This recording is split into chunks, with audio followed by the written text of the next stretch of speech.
Set myself free.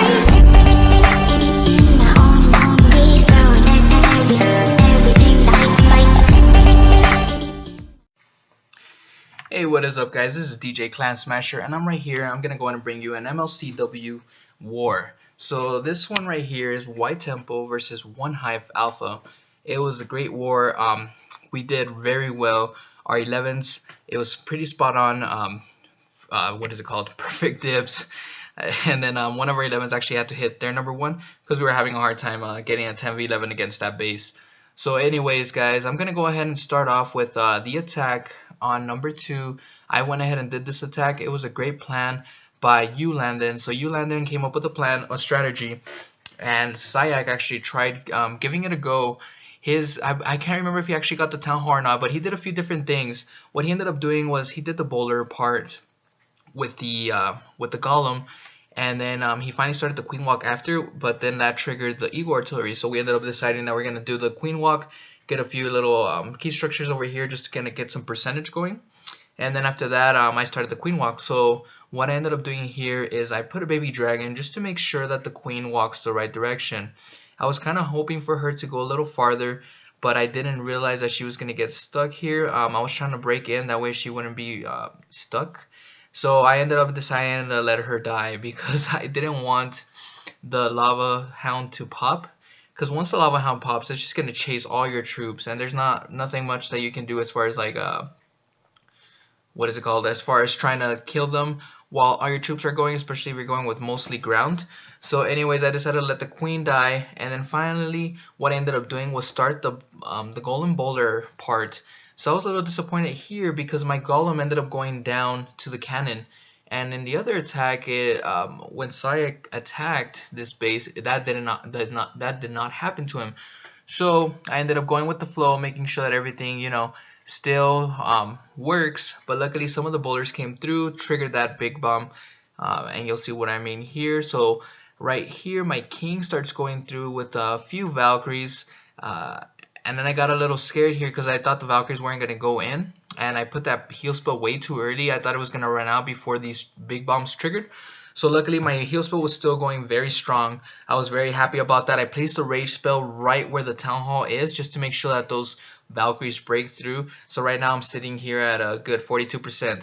I put in 2 giants, a few wizards right in the back here because there's so many builder huts. And those builder huts, all they need is 1 hit from a wizard. And luckily I had a baby dragon saved up just to get some extra percentage. I put it over there in the storage around 3 o'clock just to get some extra percentage. I was able to get the 50%, and I was still able to get that other barracks with a few random troops that I was able to accumulate. So anyways, guys, we're going to go ahead and move on. That one was not a fresh, like I said, it was not a fresh 10v11 hit. It was only hit once, and then after that I hit it based on recommendations. And then this one right here, guys, number 3, it was pretty cool because Poncho and John actually came up with this attack while on Discord. Not this exact one. So the exact one that they came up with was the one that I did, which was pretty much mass valks, sending in a few valks on kind of like around 12 and 3 o'clock just to create that funnel. And then after that, just mass valking straight to the middle, placing a rage just to break through. 2 rages like on each section where the wizard towers are, like the wizard couples. And then after that, another rage spell where the town hall is with a jump spell. So my attack actually did go pretty well. It was a 66% 1-star though. So my Valkyries did not fully go in. For some reason, they did not want to take the jump spell. They were being naughty. But whatever. I was still able to kind of create that pathway so that card can see what was going on. And he ended up tweaking a few things. He ended up bringing a pekka, which was very clutch because that pekka pretty much took down the town hall so fast, and the Valkyries were able to help out the pekka as well. So the good thing is that he ended up getting the star for sure, and there was so many Valkyries left, took down those structures that were on the outside to get that solid 2-star. So it was not one of those flimsy 2-stars where it was like barely 50% like mine. So this one was a solid one. So great work, Car.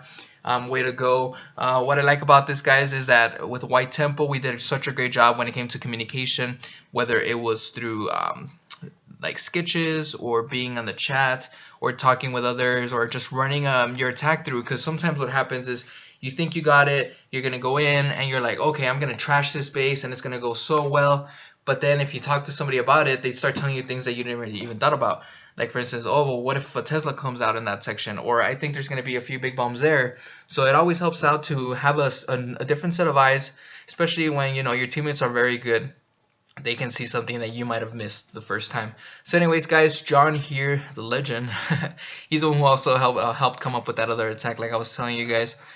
He is doing this Hog Rider attack. So this is the triple GoBoHo. So he places the golem at 6 o'clock, and then he places a few wizards just to create that funnel, making sure that he takes out that mortar. Places another golem over here like around 3ish o'clock, more like 4, and then the golem gets triggered by the Tesla, so it starts deviating the other way, but no worries there. He places his last golem in the middle, and then the other golem starts to join him as well. So then King, Queen go in with the CC bowlers. And with this kind of attack, guys, you're not really depending on the Hog Riders too much. It's mainly your big kill squad that you're depending. That's why you take so many golems, because you're expecting those golems with your heroes and bowlers to go super far. Look at the Queen, guys. Usually the Queen is the first thing you want to target. The Queen is on the total opposite side of the map, so you normally wouldn't do this if it was a small kill squad, but he did bring in 3 golems, so therefore it is okay to do this kind of attack. So anyways, guys, places the Hog Riders closer to 7 o'clock just to kind of get things going. He didn't want to place them on the opposite side because the golems are tanking, so you just want to have your Hog Riders kind of meet on the other section, especially because you don't have any heal spells or anything for these Hog Riders. You're just depending on the tankage and for the hogs to kind of take down the remaining structures as you go. So anyways, guys, the golems are tanking a lot. The Hog Riders are doing very well here, taking down the remaining structures, and the Queen is still standing strong, still has 2 Hog Riders left and a wizard that he just dropped for cleanup. So it was pretty much game from here, guys. And then he places the last 2 final hogs to take down that mortar. And then after that, it is cleanup time for the Hog Riders. So great job, John, on that attack. It was real awesome. I really love those hog attacks that you guys do. Very well planned. So anyways, guys, this next attack that I'm going to be showing you. Oh, and also, by the way, so we did 10v11s. We did pretty good there. 10v10s, nobody got 10v10s on either section, if I'm not mistaken. And then as far as 9v9s, we did a great job there as well. I think they were having a hard time with a few of their dip attacks, and then the 10v11s, I believe they were having a hard time getting us as well. I don't think they got any of ours. So anyways, guys, right here, Dom is going to show you the attack that he's doing. This one's going to be very similar to the other one, except that it's going to be a queen walk and no golems here, guys. So keep that in mind. This is going to be a completely different attack when it comes to using Hog Riders. So he places 1 Hog Rider just to kind of get things going. I believe he was trying to get the CC out. The Hog Rider didn't quite do that, but it's fine. He's going to go ahead and place a different Hog Rider this time just to kind of get that CC out. The reason why you want to take out the CC before reaching the Expo, because the Expo starts doing some damage. Luckily he was able to take down the Lava Hound just in time before the Expo was able to target her. Makes it a lot easier when the Queen doesn't have to deal with an Expo just shooting down at her. So anyways, guys, sends in the King closer to 9 o'clock. Was not expecting those hidden Teslas. So I kind of ruined things a bit because he was expecting a big value when it came to the King and a few wizards just to take down that splash damage and a few other key structures. But because that did not happen, it changed his plan a little bit, but he wasn't too worried. Still started the hog attack and just sprinkling in the hogs. And then great value when it comes to his heal spells. You'll see what I mean right away. So anyways, waiting for the hogs just to kind of go up. He's going in a clockwise direction and then kind of places a few hogs on the outer portions kind of to create that funnel, making sure that they all meet in the same section. Because the thing is with the Hog Riders, when you want to heal them, you don't want to just heal a few Hog Riders. If possible, you want to heal all of them. So that's why he spreads out his Hog Riders in 2 different like key point defenses. That way once the defenses are taken down, they both meet in the same section. And then after that, when you place the heal spell, all of them get healed instead of just a little small section. So great job there. The Queen is still standing strong. And then there's a hidden Tesla on the top section around 12 o'clock, which the Hog Riders have to run from one side of the map to the other. There's a few skeletons just chasing them down, but they are not worried. They're running as fast as possible, not really getting hit by the skeletons. And then they finally take out the last structure, the Tesla, and then they start cleaning up, guys. So this was a great war. The final score was 70 to, I believe it was 64. Let's see, yeah, it was 70 to 64, guys. 93% destruction on our end, and then on their end, it was 91.36, guys. So it was an awesome war. We did a great job. This was an MLCW trial war, so it's always good to do very good on those because we really want to get into the next season. I believe we are competitive enough to be able to perform at that level. So anyways, guys, the cool thing about this as well, which was crazy, was that the war right before this, in like a random spin, we dealt with One Hive Invicta, and we won by 1 star, guys. So Tron actually did a clutch 3-star at the very last minute for the buzzer.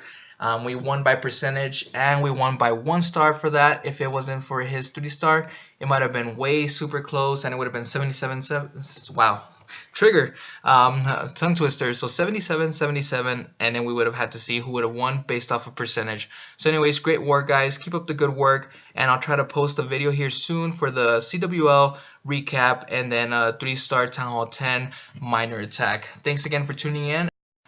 And by the way, guys, remember, Elite Gaming is recruiting, mainly looking for Town Hall 9s and a few Town Hall 10s, but Town Hall 9 is the main thing that we're looking for.